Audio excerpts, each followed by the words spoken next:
Hi everybody, Dacob here. Welcome back to the Fashion Bunker. Are luxury goods becoming even more exclusive, hard to find, difficult? Where are we going after this pandemic? It's such a mess. We're going to touch base on all of this. There's a lot to uncover here. First, subscribe to my channel here on the tubes. Push the join button next to the subscription button. Become a member today. You can access extra perks. You can also join me on Patreon. Super Dacob, all spelled together there as well. Thank you to all my members and patrons who have already pledged. This video is being filmed live in front of a live virtual audience. I live stream every Saturday, and you're all invited to partake in the conversations. Hit it. Hello, chat. Listen, you guys. As reported by newsyahoo.com,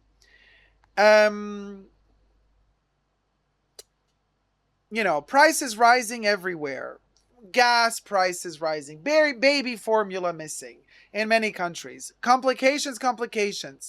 High-end retail has shown surprising resilience during the second year of the pandemic, as card transactions for luxury goods among consumers earning more than $125,000 per year increased 21%, allegedly. Everything I say in this video is for entertainment purposes only. Just my opinion, not rooted in facts or reality. Everything is alleged. In April compared with earlier years, says the Wall Street Journal notes. Now, still, that doesn't mean retailers are immune to the global economic sea change. Okay, now listen. How have brands like Chanel, Tiffany & Co., Louis Vuitton, Hermes, and others balanced the high costs of inflation and shipping combined with cash-strapped customers? And here they speculate that the answer might be that exclusive luxury items are actually becoming more exclusive. And what does this mean? Many retailers have actually raised prices to protect their brands, since those who are able to afford such goods are also the most likely to be in a position to stomach the higher prices. So, what experts are saying about the shift towards luxury brands becoming even more exclusive is this. Haha. Exclusivity is the whole appeal. Now, being I know a lot of my viewers, you guys are also luxury consumers. Do we agree with this or not? Like, are we just falling for the FOMO every time and we want to get the piece just because it's rare to get? Hard to get because marketing artificially decided to make something less attainable? Or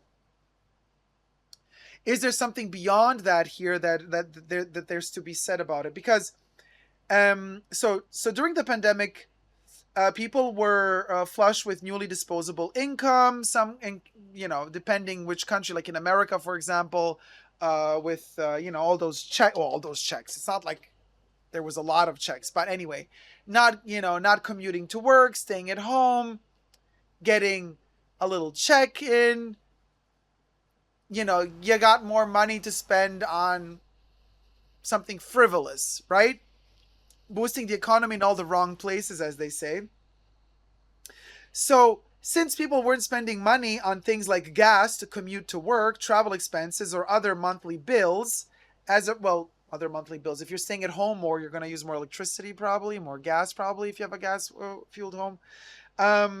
As a result, more customers than ever were able to load up their online shopping carts with Gucci, Prada, and so on. But some retailers, including Hermes and Chanel, may not be experiencing the impacts of rising energy costs. Now, interesting. However, in the eyes of such luxury brands, an influx of new customers might not actually be a good thing. So they're trying to tell us that brands like Chanel don't really want new customers. And I've been just reading a report on from the Kering Group on Louis Vuitton, Yves Saint Laurent, and Gucci. And this is the report that the Kering Group itself released on how they plan to build their business in the next couple of years, how they want to grow their business. And they said it's very fundamental to get new customers in, new blood in. But then again, Yves Saint Laurent and Gucci are not the high end level like Hermes, Chanel, and Dior.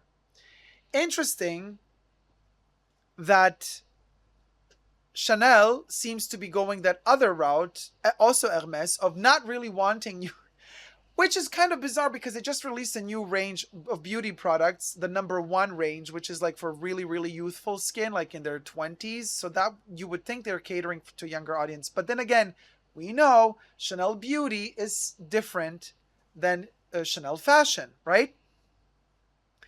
Um,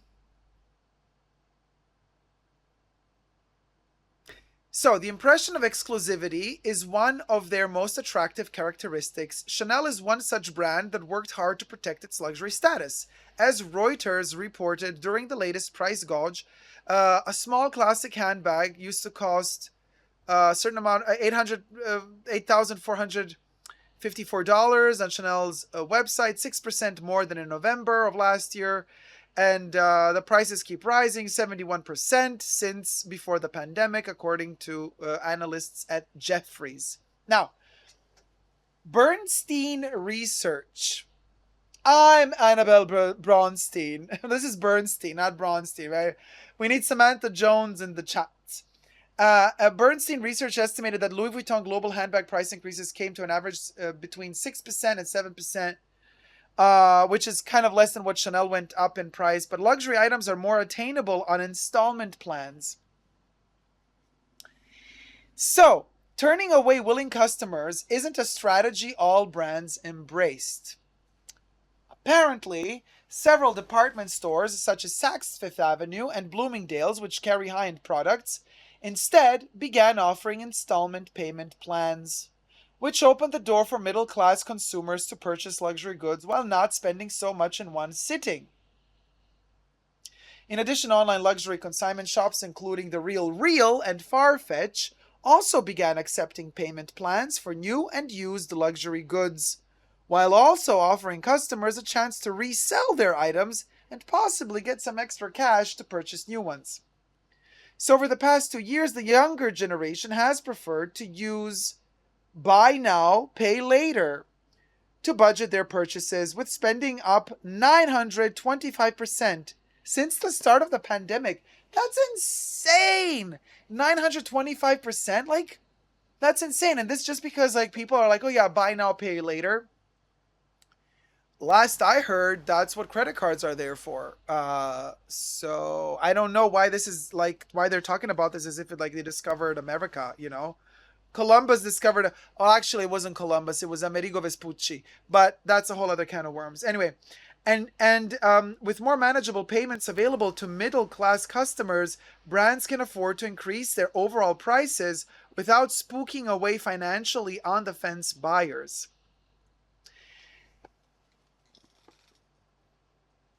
What a sick economy we live in. So basically, the the bigger shops like Bloomingdale's, also Farfetch, they're all offering buy now, pay later plans. Ah, Samantha Jones. She's in the chat, you guys. Ask and you shall receive. Ah, Samantha says, as secondhand goods myself, I encourage the switch to secondhand consumption. Oh, very well said, Sammy, darling. And so what was I saying? Oh, right. So I'm like, okay, so if to buy on Farfetch now they have this like payment plan, like buy now, pay later, you know they're going to take a huge percentage on top of that. You're going to end up paying like double almost, well, not that much, but you know what I mean. If something's going to cost you $500, after you've done paying all the installments, you're going to end up paying $700 for it. But then on top of that, the brands are like, all of these retailers, online retailers, are accepting installment plans. Good. Then let us up the prices, because then people are going to think, oh, well, fine. The bag isn't $200 anymore. Now it's $700. I can still buy it because I can still pay it, you know. You pay on time.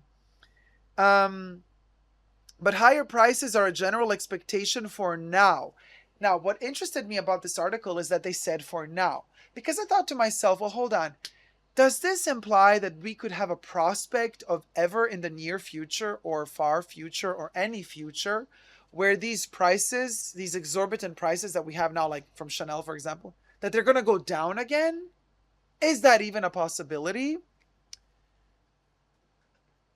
So they say companies have had no qualms with passing their higher pandemic costs down to customers. True, we've experienced this. All of us have. Like, obviously, all of their justifications. Yeah, sorry, service is a bit low. We don't have enough people working for us anymore because of the pandemic. The prices are going up because the raw materials have to be imported from far away, and there's not enough boats and ships to transport it, and gas is rising up. So raw materials cost more because of the pandemic.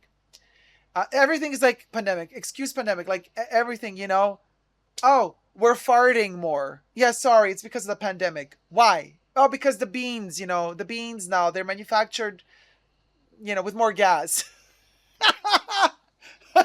It's like, what? Like, when is it going to stop? So, we have a sneaky suspicion that the pandemic is being used a little bit too much as a kind of as an excuse for like, we'll go. So, but basically, companies have no qualms with passing their higher pandemic costs down to the customers, even if the companies in question are barely impacted by the pandemic. Bam. So, one area where both high earners and lower income consumers are in complete agreement is in their perception that companies are taking advantage of the situation to increase prices above what is required, says Forbes magazine.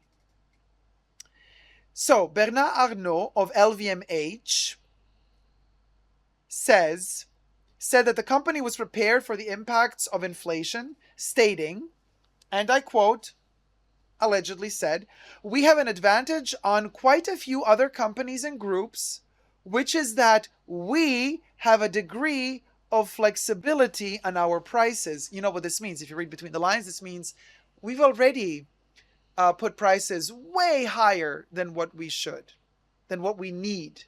So, what does this mean? This means that even if a recession were to hit and we were not to sell as many pieces as we did, it doesn't matter, because if we don't sell 30 of these crops, we just end up selling 10 instead of 30. It doesn't matter, because they cost so much per crop that those 10 are still going to keep us safe and out of trouble. So this is basically what they're saying. That's kind of one of their strategies to protect themselves from an upcoming recession, potential recession. For now, that might mean customers will expect luxury goods to have even higher than normal costs.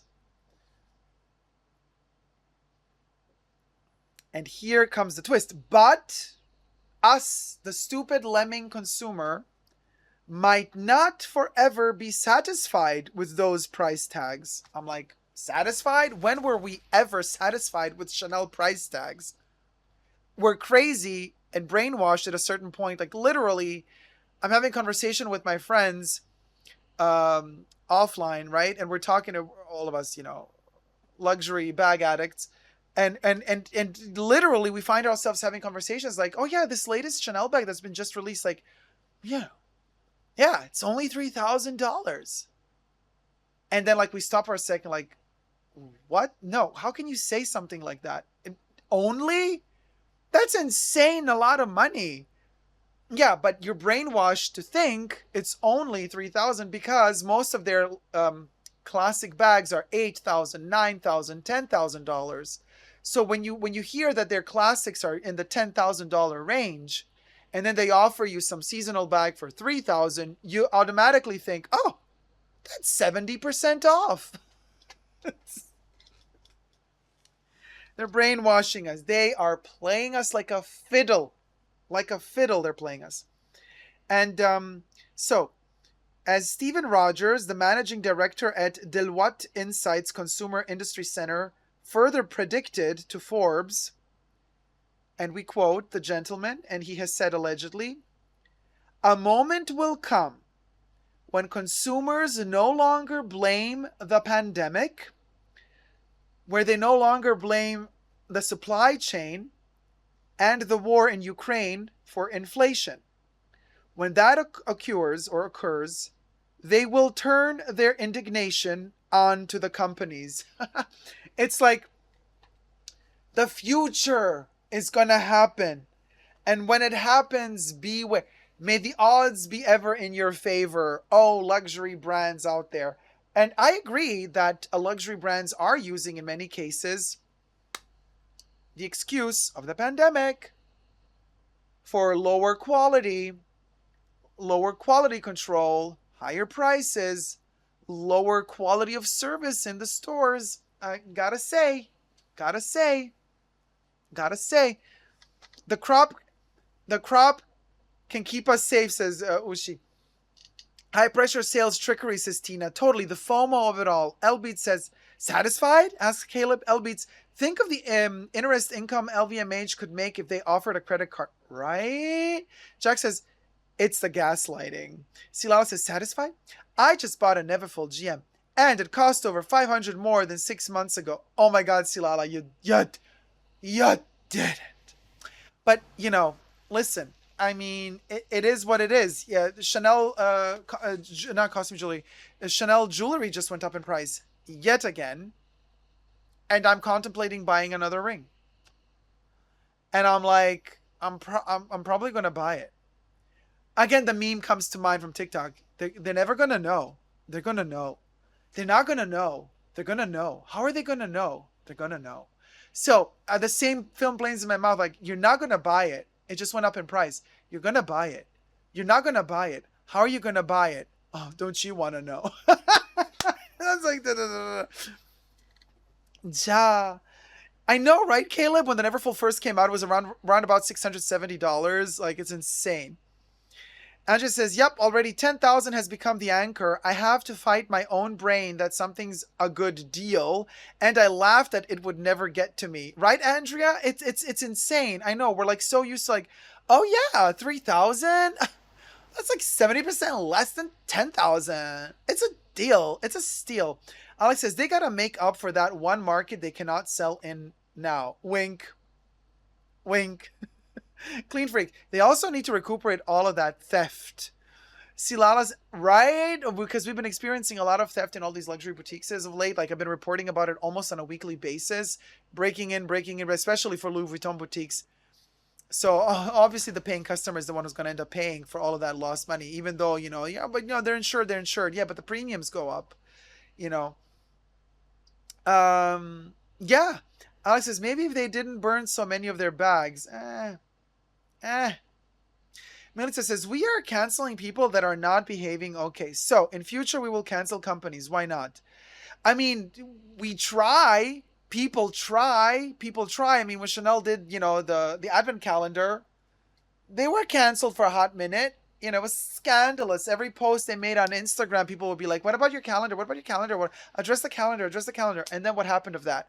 Nothing. Because all of these companies know there's a scandal for a hot minute, and then we move on to the next scandal, and everybody forgets. Because we have attention spans of what? Fruit flies. Yes, we do. Fruit flies, all of us. So it's about like, oh yeah, right, there was that. And listen, 1 year from now, the next generation that's kind of coming into becoming consumers in their own right now, 1 year from now, when we, the old geezers, sit around the table and say, I remember that time with the advent calendar. And then the young kids are going to be like, what are you talking about? Like, literally no clue, Grandpa. Literally no clue. And that's how it's going to be. And these brands are actually hoping that it's going to be that way so that they can get away with anything and everything, because we're just going to forget. We're literally like these, we've been so trained by brand marketing that every time one of them has some scandal, all they got to do is like, the scandal is happening here. They're stealing the money here. And all of us look, oh my God, look at this. And then the brand just goes, ding, ding, ding, ding, ding, ding, ding, they dangle something. And all of us like, the scandal. Oh, shiny. Let me go there. And all of a sudden everybody goes there and the scandal is back there. Same happens with politics and politicians. Same strategies. What is this? Oh, and that's what it is. Yeah, Dory, like the fish, Finding Nemo. Everybody, we're all Dories. Keep on swimming. Is exactly what it is. That's exactly what it is. Jack says, let's be real luxury goods pricing. Wait, let's be real. Luxury goods pricing and whether these brands survive the economic crisis has no context in the average person's life. The clownery of it all, we are living ferret. Oh my God. Oh, for sure. For sure. And exactly. Like, to top it all off, we're literally, our survival doesn't depend on whether or not we can afford a Chanel bag. And yet, for us luxury addicts, it does. It, it's the life, you know. Like if I imagine a world without perfumes, where I cannot use perfumes or afford perfumes anymore, I would get, I mean, really really depressed. You know. Yes, perfumes are considered luxury goods, but to me, perfumes are life. They enhance my mood, my zhuzh, my vibe, and all. You know, for some people it's bags, for some people I don't know, it can be anything. But anyway, what are your thoughts? I would love to hear your thoughts in the comment section down below. And until then, never give up on love and subscribe.